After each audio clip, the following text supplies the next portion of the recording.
Welcome friend, चलते हैं हम लोग बीपीएससी के विभिन्न एग्जाम में पूछे गए एमसीक्यू को देखते हैं, जो कि टॉपिक वाइज होगा। तो फर्स्ट हम लोग हिस्ट्री के एंशिएंट हिस्ट्री स्टोन एज से पाषाण काल से शुरू करते हैं। तो चलते हैं, पहला क्वेश्चन हम लोग देखते हैं। तो पहला क्वेश्चन है कि भारत में पशुपालन एवं कृषि के प्राचीनतम साक्ष्य प्राप्त हुए हैं। The earliest evidence of animal husbandry and agriculture in India has been found from. तो कहाँ से प्राप्त हुए? ये आपको मेहरगढ़ से प्राप्त हुए, ये ध्यान में रखना है। मेहरगढ़ ये आपको पाकिस्तान में है, पाकिस्तान के बलूचिस्तान प्रोविंस में है, तो ये ध्यान में रखना है। यहीं पर बोलन पास है, वहीं पर ये अवस्थित है। यहाँ पर सबसे पहली बार एनिमल डोमेस्टिकेशन और एग्रीकल्चर के साक्ष्य प्राप्त हुए हैं। तो एग्रीकल्चर में जो यहाँ प्राप्त हुए हैं उसमें आपको व्हीट यानी गेहूँ और बैरली प्राप्त हुए हैं। बैरली मतलब जौ के साक्ष्य प्राप्त हुए हैं, तो ये याद रखना है। और यदि हम लोग और इसमें देखते हैं कितना से कितना मतलब बीसी के बीच था, तो ये भी हम लोग ध्यान में रख सकते हैं। तो ये लगभग आपको 7000 बीसी से आपको 5500 बीसी के बीच यहाँ साक्ष्य प्राप्त हुए हैं। लेकिन एक बात ध्यान में रखना है कि अभी हाल फिलहाल में कुछ वर्ष पहले यूपी में आपको संत कबीर डिस्ट्रिक्ट है, यहीं पर एक जगह है लहुरा देव, यहाँ पर जो है कृषि के सबसे प्राचीनतम साक्ष्य प्राप्त हुए हैं भारत में। ये लगभग 8000 बीसी से 7000 बीसी के बीच का एविडेंस है। और यह जो एविडेंस है यह आपको राइस का एविडेंस है, मतलब चावल का, तो ये ध्यान में रखना है। हालांकि यदि इससे पहले जो जानकारी थी हम लोग को चावल का सबसे पुराना एविडेंस कहाँ से प्राप्त हुआ था, तो यूपी में ही एक आपको कोल डिहवा जगह है जो कि आपको प्रयागराज या इलाहाबाद में अवस्थित है, बोलन नदी पर, बोलन रिवर पर, तो यहीं से प्राप्त हुए थे, तो ये ध्यान में रखना। अब चलते हैं हम लोग नेक्स्ट क्वेश्चन पर। नेक्स्ट क्वेश्चन अपना है, बोल रहा है कि निम्नलिखित में से किसको कैलकोलिथिक युग भी कहा जाता है? Which of the following is also known as Chalcolithic age. तो इसमें हम लोग यदि देखेंगे तो कैलकोलिथिक एज ताम्रपाषाण युग को कहा जाता है, मतलब कॉपरलिथिक एज को कहा जाता है, क्योंकि इस टाइम में ही, इसी पीरियड में आदमी जो है सबसे पहली बार कॉपर का डिस्कवरी कर उसका उपयोग करना सीखा। तो ये लगभग आपको हड़प्पन टाइम के पीरियड में पड़ता है, तो ये ध्यान में रखना है। इस कॉपरलिथिक एज को कॉपर स्टोन एज भी लिखा जा सकता है। उसके बाद हम लोग देखते हैं आगे। अगला क्वेश्चन है कि प्रथम मानव जीवाश्म भारत के किस नदी घाटी से प्राप्त हुआ? From which river valley of India was the first human fossils fund. मतलब ह्यूमन के जीवाश्म के अवशेष जो है भारत के किस नदी घाटी से, मतलब रिवर वैली से पहली बार प्राप्त हुआ? तो ये आपको हो जाएगा नर्मदा वैली से प्राप्त हुआ। नर्मदा वैली से, तो ये ध्यान में रखना है। नर्मदा वैली के मध्य प्रदेश वाले पार्ट में एक जगह है जिसका नाम है हथनोरा। ये सीहोर डिस्ट्रिक्ट में पड़ता है, एमपी के। वहीं से पहली बार ह्यूमन फॉसिल या ह्यूमन के अवशेष प्राप्त हुए हैं, तो ये ध्यान में रखना है। अब चलते हैं हम लोग नेक्स्ट क्वेश्चन पर। तो नेक्स्ट क्वेश्चन में जो पूछा जा रहा है, नेक्स्ट क्वेश्चन है, कह रहा है कि निम्नलिखित में से किस राज्य में भीमबेटका स्थल स्थित है? In which of the following state is the Bhimbetka site located. तो भीमबेटका आपको मध्य प्रदेश में है। कहाँ है भीमबेटका? आपको मध्य प्रदेश में लोकेटेड है। तो मध्य प्रदेश में एक जिला है रायसेन। कौन सा जिला है? रायसेन, वहीं पर ये अवस्थित है। मतलब आप कह सकते हैं कि ये जो है विंध्यान रेंज के आसपास में अवस्थित है, रायसेन डिस्ट्रिक्ट में। और ये भीमबेटका जो है एक स्टोन कैव था। यहाँ जो आदि मानव थे, एंशिएंट पीपल, वो बहुत सारे पेंटिंग बनाए हैं, जो इसके लिए ये प्री हिस्टोरिक पेंटिंग के लिए बहुत ही फेमस है। प्री हिस्टोरिक रॉक पेंटिंग के लिए तो 500 से अधिक प्री हिस्टोरिक रॉक पेंटिंग बनाए हैं, जो कि लीनियर मोड में है, और मतलब लाइन ऐसे ऐसे करके स्ट्राइक के द्वारा खींचा गया है। कुछ भी बनाया गया तो लाइन, जैसे आदमी का बनाया गया है तो ऐसे करके। ये पहला पेंटिंग भी है इंडिया का, मतलब प्री हिस्टोरिक टाइम का या मानव का इंडिया में। अब चलते हैं नेक्स्ट, हम लोग देखते हैं। नेक्स्ट क्वेश्चन है अपना, इसको हम लोग को मैच करवाना है। तो मैच करवाना है तो इसमें नवपाषाणकालीन स्थल एक तरफ है, ये वाला पार्ट, मतलब नियोलिथिक साइट्स और उसके स्थान, मतलब उसके जगह और स्टेट को हम लोग को मिलाना है। तो चलते हैं हम लोग देखते हैं। तो यदि हम लोग देखें इसमें, तो यदि हम लोग जानते हैं कि चिरांद कहाँ है, चिरांद बिहार में है, तो इसमें हम लोग मिलाते हैं ये वाला पार्ट, बी का 4, तो इसी से बन जा रहा है।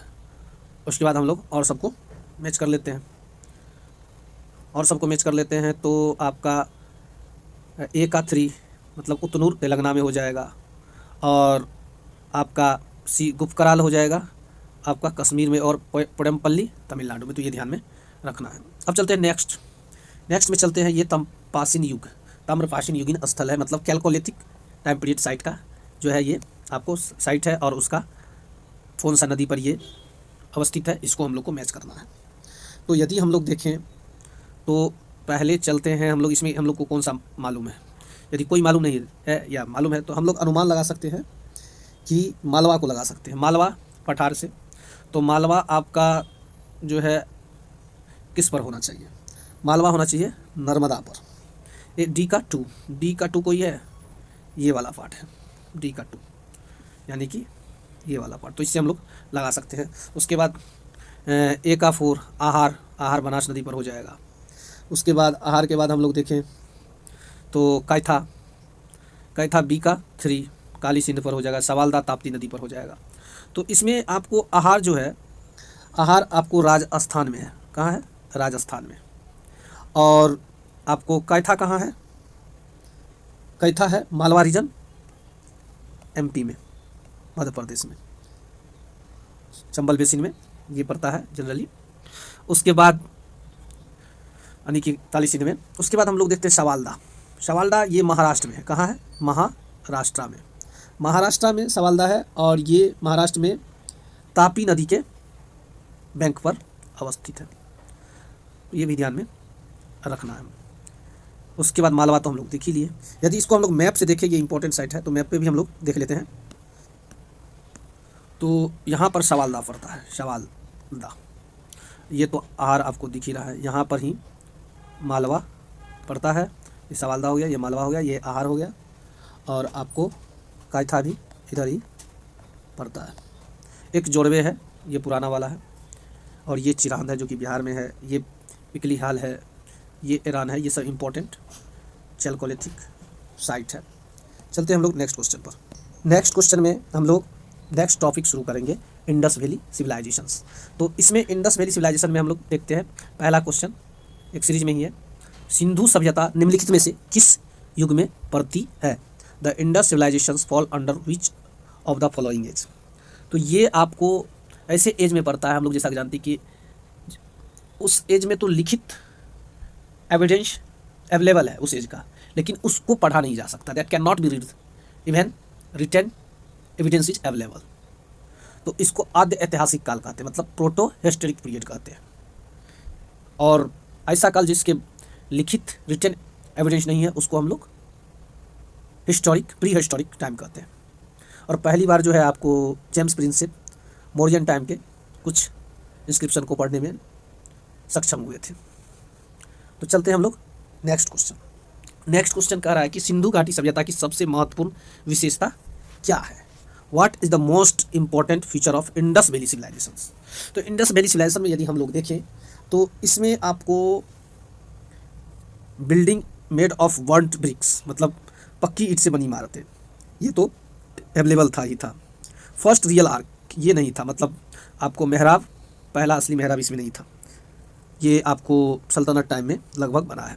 प्लेस ऑफ वर्शिप कोई इंपॉर्टेंट नहीं था, आदमी कहीं भी नेचर का पूजा करते थे, कहीं भी कर लेते थे, यहाँ टेम्पल उम्पल कोई स्पेशलाइज नहीं था।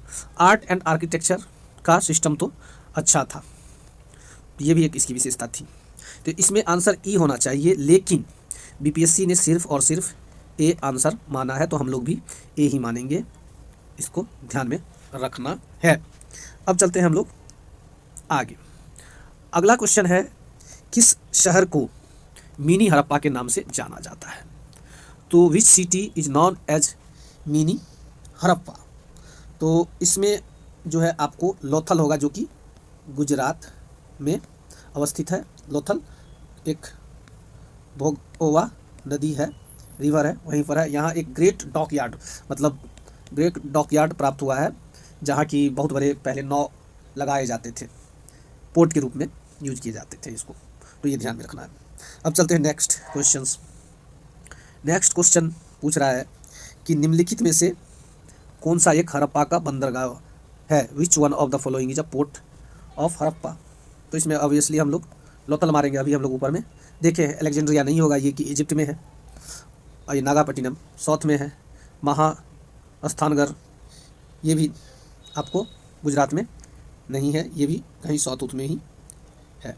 अब चलते हैं हम लोग आगे चलते हैं। तो इसमें पूछा जा रहा है कि निम्नलिखित में से कौन सा हड़प्पाकालीन स्थल गुजरात में है, which of the following Harappan site is located in Gujarat. तो इसमें हम लोग तो लोथल को तो देखें ही, अभी लोथल तो था ही ये गुजरात में। उसके बाद यदि हम लोग डाबरकोट को देखें तो डाबरकोट आपको ये पाकिस्तान में है। कहाँ है? पाकिस्तान में, जो कि बलूचिस्तान वाला इलाका है। और आपको कालीबंगा जो है, कालीबंगा राजस्थान में है, और राखीगढ़ी हरियाणा में। तो इसमें मात्र और मात्र आपको लोथल ही होगा, यानी आंसर ए होगा। अब चलते हैं नेक्स्ट क्वेश्चन। नेक्स्ट क्वेश्चन पूछ रहा है दुनिया का सर्वाधिक प्राचीन सभ्यता कौन सी है, which is the world's oldest civilization. तो वर्ल्ड का ओल्डेस्ट सिविलाइजेशन जो है आपको इसमें मेसोपोटामिया होगा, उसके बाद इजिप्शियन होता है। हालांकि इंडस वैली और मेसोपोटामिया कुछ आगे पीछे था, मेसोपोटामिया वाला कंटेम्प्रेरी ही था, लेकिन बहुत थोड़ा बात का डिफरेंस है, लेकिन सबसे ओल्डेस्ट मेसोपोटामिया ही है। ये इराक वाले रीजन में पड़ता है। इराक वाले रीजन में आप यदि अभी जहाँ वार चल रहा है, इराक वाले रीजन में दो नदी आती है, एक इधर से यूफ्रेट्स आती है, एक इधर से तगरिश नदी आती है, जो कि पर्शियन गल्फ में फॉल करती है। तो इसी के बीच में जो है ये जो पार्ट है, इसी के बीच में डेल्टा वाला पार्ट कहिए या जो भी कहिए इसको, इसी के बीच में डेवलप हुआ था ये मेसोपोटामिया। ये बहुत ही फर्टाइल लैंड था, इसे फर्टाइल कर्सेट भी अभी माना जाता है। अब चलते हैं हम लोग नेक्स्ट क्वेश्चन पर चलते हैं। नेक्स्ट क्वेश्चन है अपना, पूछा जा रहा है कि निम्नलिखित में से कौन सा जानवर सिंधु घाटी सभ्यता के लोग को नहीं पता था, which of the following animal was not known to the people of Indus valley civilization. मतलब इंडस वैली सिविलाइजेशन के पीपल को पता नहीं था किस एनिमल के बारे में, यानी वो लोग परिचित और या डोमेस्टिकेटेड नहीं किए थे इन एनिमल को। तो यदि हम लोग देखें तो इंडस वैली सिविलाइजेशन के पीपल बुल को भी जानते थे, एलिफेंट को भी जानते थे, और बफेलो भी जानते थे। बफेलो के अलावा सीप भी जानते थे। सीप के अलावा डॉग तो ये लोग पहला एनिमल ही है जिसको डोमेस्टिकेट किया है। उसके बाद कैट्स भी जानते थे, एलिफेंट तो जानते थे, राइनो सेरस भी जानते थे जिसको हम लोग गेंडा कहते हैं, टाइगर्स मतलब बाघ को भी जानते थे, और कैमल्स को भी जानते थे। कैमल्स मतलब ऊँट को, और गॉट मतलब बकरी भी जानते थे, और पिग सुअर को भी ये लोग जानते थे। तो हम लोग यदि देखें तो ये किस चीज़ को नहीं जानते थे, तो इसमें होगा अपना हॉर्स, घोड़ा। हालांकि घोड़ा का जो है आपको फॉसिल्स जो है सुर्त कोटद्दा, लोथल, उनतासी आदि जगहों से प्राप्त हुए हैं, लेकिन इतिहासकारों का मानना है, हिस्टोरियन का, कि हड़प्पन पीपल्स इसके बारे में नहीं जानते थे। अब चलते हैं नेक्स्ट क्वेश्चन पूछा जा रहा है कि निम्न में से किस हड़प्पाकालीन स्थल से टेराकोटा का हल प्राप्त हुआ है, from which Harappan sites was the terracotta flaw font. मतलब मिट्टी का हल कहाँ से प्राप्त हुआ। तो इसमें आपको बनावली होगा। क्या होगा?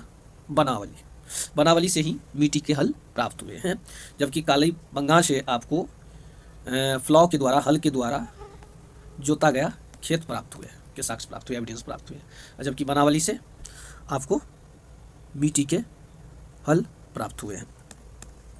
और ये बनावली आपको राजस्थान में पड़ता है, ध्यान में, जबकि कालीबंगा जो है आपको कहाँ पड़ता है, सॉरी बनावली आपको हरियाणा में पड़ता है और कालीबंगा राजस्थान में पड़ता है। अब चलते हैं नेक्स्ट क्वेश्चन पूछ रहा है निम्न में से किस हड़प्पन सिटी को या हड़प्पन नगर में जुते हुए खेत के निशान मिले। तो हम अभी ऊपर में हम लोग देखे ही हैं, इसमें हो जाएगा कालीबंगान या कालीबंगान, तो ये आपको राजस्थान में है। अब चलते हैं हम लोग नेक्स्ट क्वेश्चन में हम लोग देखते हैं किस हड़प्पा स्थल पर हमें जुते हुए खेत के साक्ष्य मिले हैं। तो हम लोग ऊपर में देखे ही हैं, तो इसमें हो जाएगा कालीबंगान राजस्थान में, जबकि लोथल जो है आपको गुजरात में है, अहमदाबाद के आसपास भगोवा नदी पर। यहाँ बहुत बड़ा डॉक यार्ड प्राप्त हुआ है, डॉक यार्ड यानी कि शिप यानी कि नाव लगाने उगाने का। अब बनावली के बारे में हम लोग देख ही लिए हैं ऊपर में।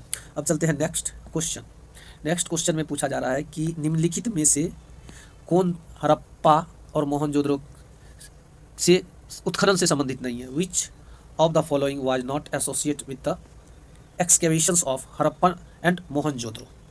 तो इसमें से आर डी बनर्जी तो आपको थे ही थे, उसके बाद आर डी बनर्जी के बाद आपको के एन दीक्षित भी थे, एम एस वत्स भी थे, जबकि वी ए स्मिथ नहीं थे। तो इसका आंसर डी ही होगा। वी ए स्मिथ जो थे एक इंडोलॉजिस्ट एंड हिस्टोरियन थे, ये बात ध्यान में रखना है, ना कि ये एक्सकेवेटर थे।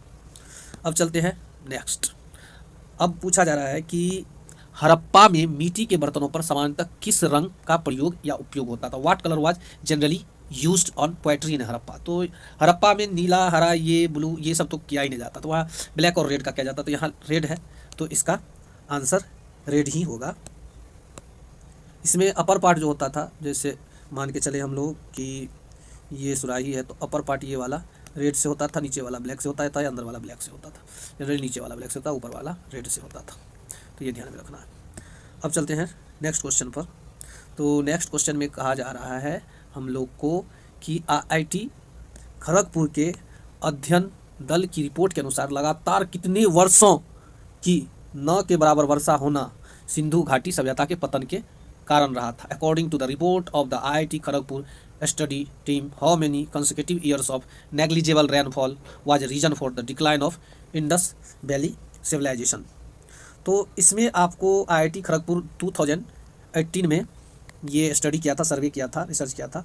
उसमें इन्होंने लगभग माना कि ड्राउट का पीरियड जो है 900 ईयर, मतलब 900 ईयर लॉन्ग जो है ड्राउट का पीरियड रहा, जिसके कारण जो है ये दिक्कतें आई, सिंधु घाटी सभ्यता का पतन हुआ। तो इसमें हो जाएगा 900 ईयर। अब चलते हैं हम लोग नेक्स्ट क्वेश्चन। नेक्स्ट वैदिक काल में चलते हैं। वैदिक काल में चलते हैं। तो वैदिक काल में यदि हम लोग चलते हैं तो वैदिक काल में पूछा जा रहा है कि निम्नलिखित में से कौन एक रिंग वैदिक युग से संबंधित नहीं है। तो इसमें कौन सा रिंग वैदिक युग से संबंधित नहीं है, तो हम लोग यदि देखें तो इसमें बी आपको गार्गी होगा, जबकि आपको घोषा, अपाला, विश्वरा ये सब रिंग वैदिक काल से संबंधित थे, और जबकि आपको गार्गी जो है लेटर वैदिक या उपनिषदिक काल से संबंधित थी, और यह एक फिलोसफर थी, ना कि एक रिंग वैदिक स्कॉलर। नेक्स्ट क्वेश्चन हम लोग देखते हैं। नेक्स्ट क्वेश्चन में आपको कहा जा रहा है कि प्रारंभिक वैदिक काल के दौरान कौन सा शहर प्राचीन मगध साम्राज्य की राजधानी के रूप में कार्य करता था। Which city served as the capital of the ancient Magadha kingdom during the early Vedic period. मतलब हम कह सकते हैं वृहद्रथ डायनेस्टी के समय में, तो इस समय भी राजगीर ही था, ये ध्यान में रखना है। अब चलते हैं हम लोग नेक्स्ट क्वेश्चन। नेक्स्ट क्वेश्चन में है रिंग वैदिक का कौन सा मंडल पूर्णतः सोम को समर्पित है। Which mandala of the Rig is entirely dedicated to Soma. सोम एक प्रकार का आपको वाइन था, मादक द्रव्य था, जो उस समय जो आर्यन थे वो इनका यूज करते थे मादक के रूप में। तो आपको 9वां मंडल जो है, 9th मंडल जो है, ये सोम को डेडिकेटेड था। और ये आपको सोमा जो रस है, सोम रस, यानी अभी के समय में कहे तो दारू या वाइन, ये एक मुजवंत हिल या पिक्स था, वहीं से प्राप्त होता था। अब चलते हैं नेक्स्ट क्वेश्चन देखते हैं, इसी से रिलेटेड है। पूछा जा रहा है कि रिंग वैदिक संहिता का 9वां मंडल पूर्णतः किसको समर्पित था। To whom is the 9th mandala of the Rig Veda Samhita entirely dedicated. तो इसमें हम लोग देखें तो सोम और इस पाइपर नामकृत देवता, Soma and the deity named after this tree, इस पर होगा। अब चलते हैं हम लोग आगे, अगला क्वेश्चन देखते हैं हम लोग। तो अगला क्वेश्चन कह रहा है कि गायत्री मंत्र किस पुस्तक में मिलता है। In which book is the Gayatri mantra found. तो गायत्री मंत्र आपको, उपनिषद तो बहुत बाद की बात है, तो उपनिषद में तो लॉजिकल थिंग्स है, भागवत गीता में भी संभावना कम है, आयुर्वेद में आपको अलग चीज़ें हैं, रिंग वेद में ही ज़्यादा मंत्र है, तो इसमें ही आपको मिलेगा, रिंग वेद में ही गायत्री मंत्र मिलता है, जो कि विश्वामित्रा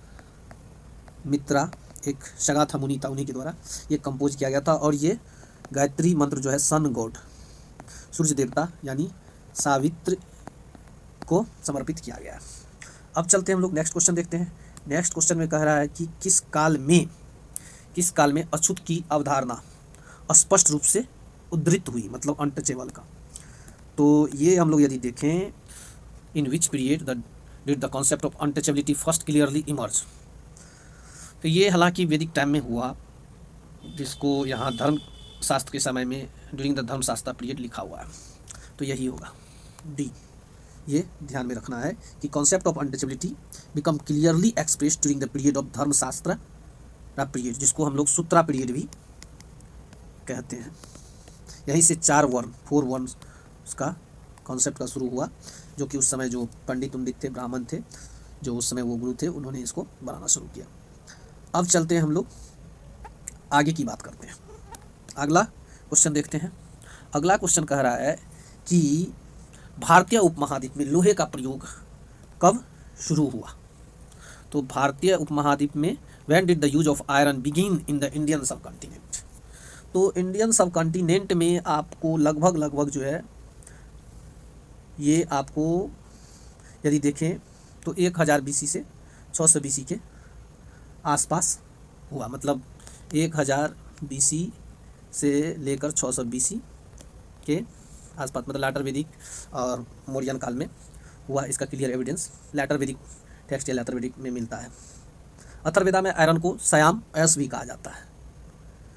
और जो है आपको the earliest agriculture iron implement जो है आपको अलॉन्ग विथ वीट, वायरली और राइस रिमेंस जो है आपको अतरंजी खेरा, उत्तर प्रदेश में जगह है, वहीं से प्राप्त हुए थे इनके एविडेंस लोहा के, जो कि लगभग 1000 BCE के आसपास का है।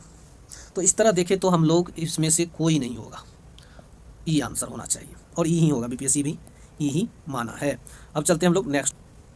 तो क्वेश्चन बोल रहा है कि बोगाज कोई का महत्व इसलिए है कि बोगाज कोई सिग्निफिकेंट बिकॉज, क्यों बोगाज कोई सिग्निफिकेंट है। बोगाज कोई आपको एशिया माइनर, मतलब आपको वेस्टर्न एशिया, मिडिल ईस्ट की तरफ ये बोगाज कोई था, कोई जगह था।